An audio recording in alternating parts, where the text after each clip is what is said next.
started this project and they basically handed me the responsibility of the audio for it. I started taking a look at the concept art that was being developed and taking a look and seeing the sort of Renaissance approach they wanted to bring in. And it became obvious pretty early on that this was the type of game that was a story-driven game. So at that point, I knew right away I'd made my first decision that the story needed to be the priority, it needed to be at the forefront. With all due respect, Major, I'll expect 2 security details waiting for us on the tarmac. In the first Deus Ex, I think because it was far more futuristic, it's a very electronic score. In this one, I think because it's 25 years earlier, it's a generation earlier, it's mechanical augmentation, so the music tries to express that.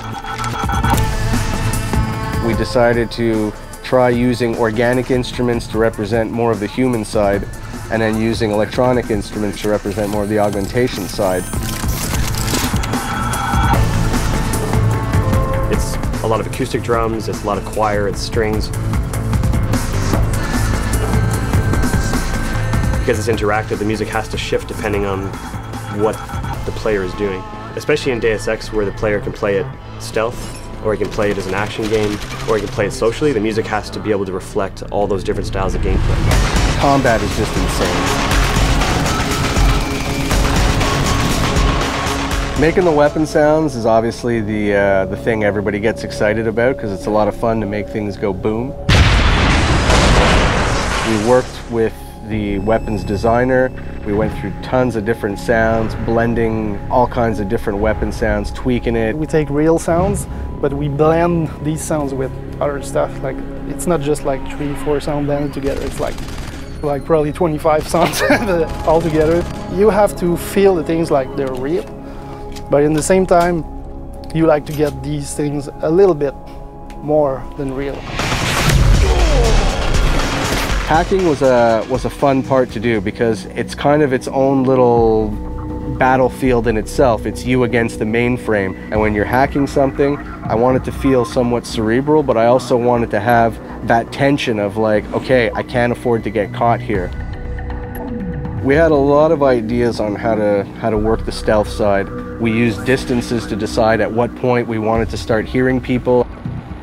Someone's running. At what point did we want to start stressing the player out with the fact that they've got enemy guards approaching.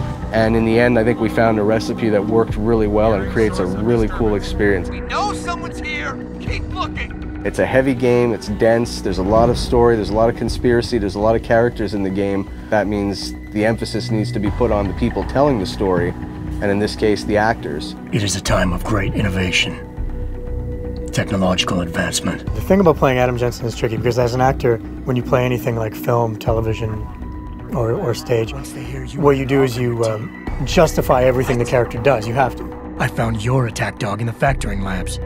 But with Jensen, I have to justify not only why he's doing one arc, but why he's doing hundreds of arcs. When I have the option to play as a good guy, to not kill anybody, to go through the game and knock people out and never get discovered, that's what I'll do. Because I feel like a good guy wouldn't go around killing everybody. If I kill somebody and I didn't mean to kill them, I'll go back to a previous save.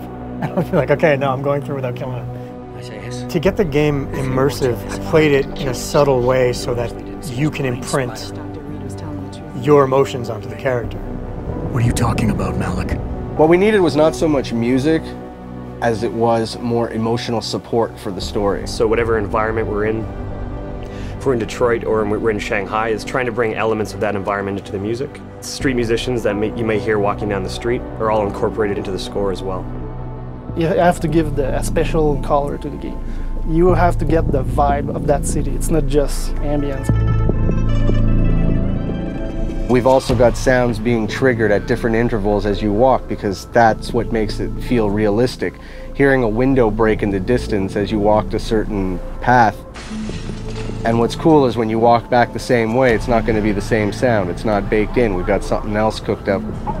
I don't have no freaking sponsors. Now you're sitting there going, okay, well, this feels like it's adapting to what I'm doing in the game, and ultimately that's the illusion you want to create.